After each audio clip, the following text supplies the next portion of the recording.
Ignition sequence start. 6, 5, 4, 3, 2, 1, 0.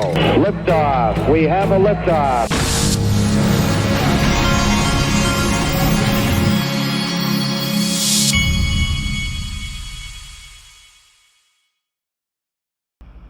Hey everybody, this is the Digital Asset Investor, and before we get going, there's a lot of interesting things being said about the crypto markets and what is being seen right now in the private group today. I'm going to show you some of that.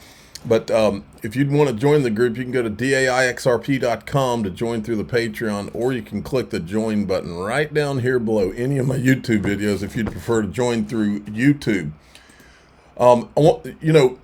Everybody listening to my voice is all thinking about, when's this crypto market going to boom? When's it going to boom? Well, there's a few things I do during these times. If I'm in a position to accumulate XRP, that's what I do when the downturns or when everything's kind of boring. If I'm not, I just don't pay much attention to daily prices and all that until I am able to buy. Then on the down days is when I scoop up XRP if I'm able to do it. But one of the things that you need to be thinking about in these slow times, because it's coming, is what do you need to plan for being ready for that. And to plan for being ready for that, a lot of people, what happens is these markets take off, and then all of a sudden these exchanges start freezing up. And even if they're not frozen up, a lot of times, a lot of these exchanges on the retail side, you're not able to get the liquidity to get out in the mass amounts that you might want to if you were trading, like cashing out with a lot of money. Well, that's one of the reasons that I partnered with Caleb and Brown because they aggregate liquidity. They've got liquidity providers all over the world, and it's OTC. The cryptocurrency industry is a very fragmented marketplace. It means that there are pools of liquidity and they have different depth everywhere. So the benefit of Caleb and Brown is that we're aggregating across all of those exchanges, all those order books, and all those OTC counterparties. So you've got one platform where you're able to access the best price as a result of us aggregating the deepest points of liquidity. And from there, you'll have a transparent history where you're able to see the exact price we've paid and the exact fee that you've been charged. So that and the institutional grade custody are the big two for me. And well, three, having a person I can actually call and say, hey, sell this amount of XRP.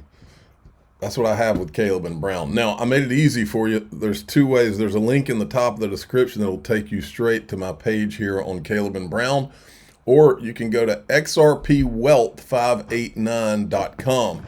and that will forward you to my page here on Caleb and Brown, and you just click the sign up button. That's what I did. Okay, look, this is one of the videos I've been looking for. I knew this was out there. This is the line from XRP Las Vegas 2024, and if you think this is a line, wait until you see this year. So this is the line for XRP Las Vegas, starting today, going through May 5th, hosted by Brad Kimes. I'm just going to show you how long this line is. It's pretty cool. Pretty wild. When I saw this, I was like, wow, I couldn't even. So when Brad said tickets were flying off the shelves, he wasn't kidding. Well, this year they've flown off the shelves a lot more. But that line keeps going and going and going. I mean, it was wild when I saw that. Now, I was looking around for what's going to be going on while we're at XRP Las Vegas. One of the things, just so you know, is Kenny Chesney's going to be at the Sphere in Las Vegas. I wanted to go into the Sphere too. I've never been in there. I may have to go in there, but I wanted to go in there. I think they have like a movie or something you can watch in there that everybody says is amazing. I'll bet you dimes to donuts that you're going to see a Bitcoin logo on the Sphere. One year we needed to get the XRP logo on there. Wouldn't that be fun? Markets are still just kind of flat and boring. Here's Christine Lagarde, European Central Bank. In the present geopolitical environment, it is even more urgent for fiscal and structural policies. Oh, By the way, go to xrplasvegas.com to get those tickets. To make the euro area economy more productive, competitive, and resilient. The European Commission's Competitiveness Compass provides a concrete roadmap for action, and its proposals, including on simplification, should be swiftly adopted. This includes completing the Savings and Investment Union, following a clear and ambitious timetable, which should help savers benefit from more opportunities to invest and improve firms' access to finance, especially risk capital. It is also important to rapidly establish the legislative framework to prepare the ground for the potential introduction of the digital euro. Governments should ensure sustainable public finances in line with the EU's economic governance framework and prioritize essential growth-enhancing structural reforms and strategic investments. The digital euro is coming. What a coincidence. This is from Smoke, March 2025. The euro system is working on a wholesale digital euro, Ripple plus digital euro plus wholesale CBDCs. Here's the digital euro future of money. The euro system's working on a wholesale CBDC called New Technology-Based Wholesale based on DLT, settlement of DLT transactions and central bank money in the long term. Wholesale, this is Digital Euro Association in cooperation with Ripple. Well, this is a fine time to show you this video. This is Gary Cardone, who just can't seem to figure out XRP. He says Bank of America is just dead because they're not with this crypto thing. Poor guy did not know, I guess, that Ripple is a longtime partner with Bank of America. Guys, I'm headed to the airport, and I just got a report. I have to rant, my Friday afternoon rant. I tried to send $17,500 to a consultant, a lady that's doing some work for me.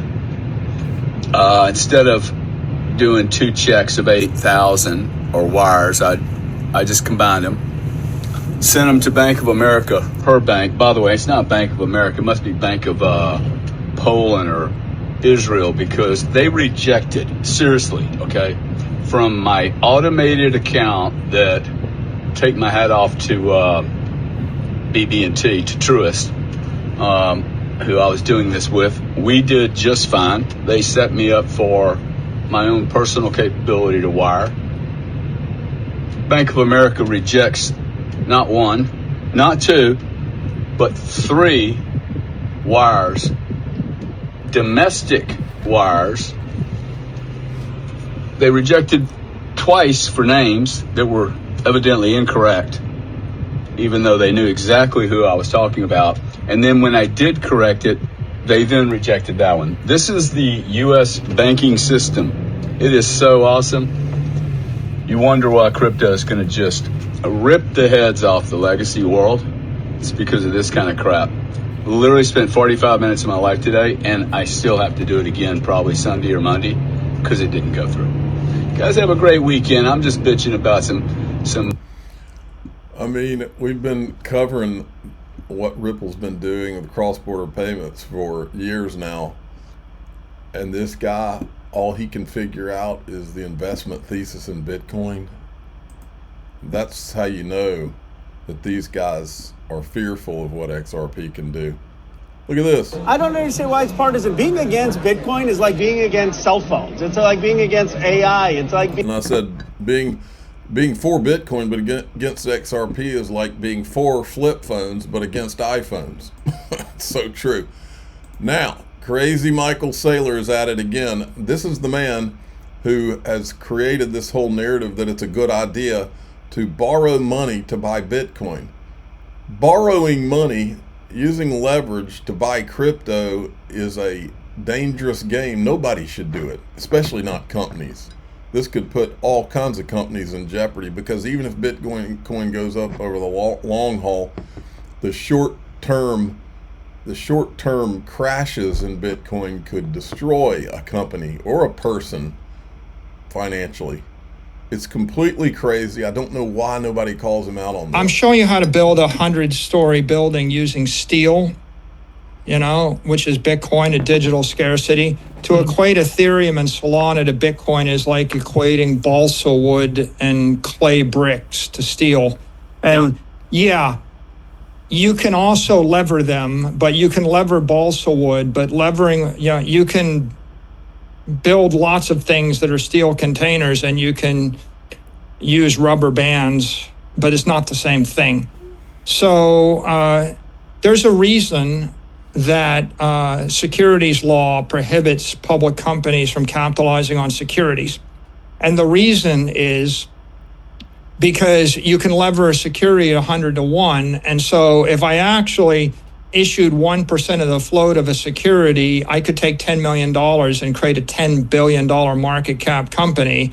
And so you would literally have 10 million in the float, and then you would tell yourself you had $4 billion of collateral on your balance sheet after you levered it up, and then you would start to act that way. And then when the bottom of the structure comes crashing down, you get a situation like Terra Luna or like FTX. Both of those were examples of companies levered on proprietary tokens. And so Solana and Ethereum are they may not be securities, but they're definitely tokens. And as tokens, they're not a commodity. And so I would caution anybody listening here against levering up on a token, right? Or levering up on any token. I mean, any token. This explains a lot. This smoke is, this guy's on fire.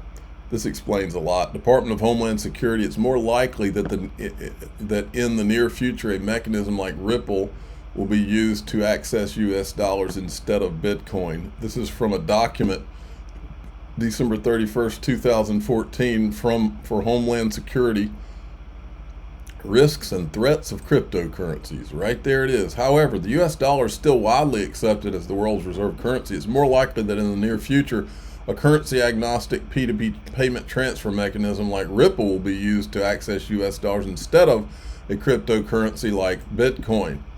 They knew long ago. Look what's coming. XRP staking, yielding, next phase of staking, featuring XRP staking, liquid staking, self-staking, delegation, exchange staking, restaking, pool staking. Looks like that's some presentation going on in China. Ultimate yield platform for the XRP ecosystem. Folks, no matter how down you may be about the markets right now, it is coming. And now you have, Singapore firms and Hong Kong firms transacting with each other, tokenizing things, and innovating on how to do that. And that's basically what the US should be afraid of. That's what they should be worried about. What they should be worried about is that JP Morgan and UBS and everybody is doing it not in the US. That they're doing it in clear frameworks with clear legal guidance, with clear regulatory guidance, in sandboxes and frameworks, not in the US. But everyone wants to do it in the US. So just to be very clear, when I speak to the people that report to the CEOs of these banks, I'm in conversations now at almost the board level and the CEOs of the top 4 or 5 banks in the world, the people that report to them. Those are the people that I'm now in conversations with about their next stage of their plans and what's going to happen. And their fundamental problem is they can't tokenize something in the US system, but they can tokenize something in the Singapore system or the Hong Kong system. But I don't want to be negative. This is really a consequence of the previous regulatory regime. This is in no way related to the people that have now been trying to save and help and fix things over the last 3 or 4 months. And people like David Sachs and Bo Hines at the White House, people like Hester Peirce at the SEC, Caroline Pham at the CFTC, all these different folks now have a green light to just really fix this problem. And I do see them fixing it. And I do see them very rapidly fixing it. Okay. Then we have this Charles Hoskinson. I'm telling you, this is a liquidity tidal wave that's coming. The new laws that are being passed, like the market structure bill and the stablecoin bill in the United States, and where MiCA is solidifying, what's going to end up happening is the big guys, the Magnificent Seven, are going to come into crypto, and that's going to bring 3 billion users into crypto. You're going to have cryptocurrency wallet in your Android phone. You're going to have a cryptocurrency wallet in your iPhone. You're going to have a cryptocurrency wallet Windows, and they're going to be using stablecoins. It's not because Papa Satya over at Microsoft is like, boy, I love crypto. It's he hates paying fees. If you're Microsoft, you got people in 150 countries, and you hate some local bank in Bangladesh or Pakistan or someplace charges you 5% here or 10% here. You want to get rid of that whole thing. So why not pay them in stable coins, Windows to Windows, and you're your own bank. Plus, if they're issuing that token, they could wake up just like Tether does and get $20-30 billion a year in yield from treasury bills. The new. You're darn right. Look at this. The Oregon Attorney General is resurrecting the dead by bringing a copycat case of SEC's enforcement action against Coinbase. As a reminder, the SEC dismissed that case. So what you have is you have these rogue elements that don't like what Trump and them are coming in doing. These are some of the holdovers, basically. But when legislation comes in, their little lawsuit will probably go to nothing. The intern had to do some digging on XRP surpassing ETH market cap debate. Here's what they found. XRP has surpassed Ethereum in terms of fully diluted value, or the market cap of if the max supply was in circulation. FDV equals price times max supply. I hope this helps. You're going to see Ethereum get past period before in the near future, in my opinion. The stablecoin fiat flippening is nigh. Stablecoin transaction volume has surpassed Visa's payment volume for the first time in 2024. In 2024, what is that? So maybe they meant since 2024. I don't know if that's what that meant. Look at this, WinX Money. This came out. They're acting like 421 is going to be X Money. That's what I'm getting out of this. There's Peter Thiel and Elon Musk, founders of PayPal, formerly called X. And finally, here's CZ, Binance. Now the largest economy in the world is adopting crypto, and they're buying crypto. They're setting up crypto reserves. That means any other country who's not doing that now is going to be at a significant disadvantage when they want to do that later, because the richest country is going to buy Bitcoin first. They're going to buy a whole lot of them, and the Bitcoin price is going to go up. The next country that comes in to buy them is going to be buying them at a higher price, so they can only buy less, and they have less money. Now, I think we're going to see a race towards countries adopting Bitcoin, the major cryptocurrencies.